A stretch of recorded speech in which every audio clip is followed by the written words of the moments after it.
Face is paramount Thai culture value. It is associated to hierarchy and high power distance. For Thai people, ego and self-esteem are of great importance. Loss of face in another is to be avoided at all times. Thai people avoid disagreement in most situations. Thais steer clear of open expressions of their feelings and thoughts to others. Thai culture is built on the ideal of pleasant, no conflict interpersonal interactions.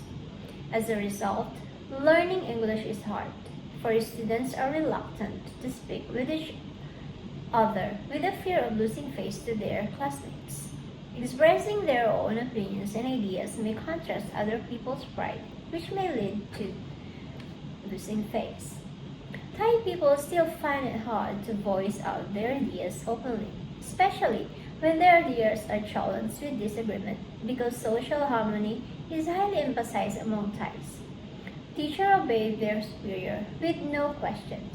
It doesn't mean that the higher ups are always right, but the lower up doesn't want to appear disobedient and disrespectful. This instance leads to teachers being unable to address the problems that occur with the students' learning ability. For example, the teacher do most of the students' work because they will be nicely done compared to the students' output.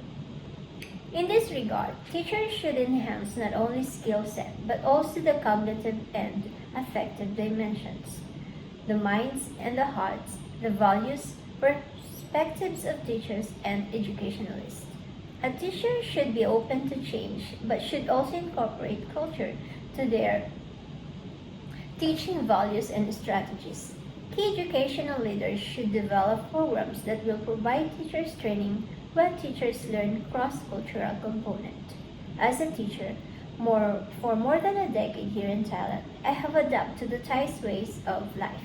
I have learned ways and strategies to still implement the desired outcome of learning activity without causing conflict with the higher ups, like the principal and the school's director.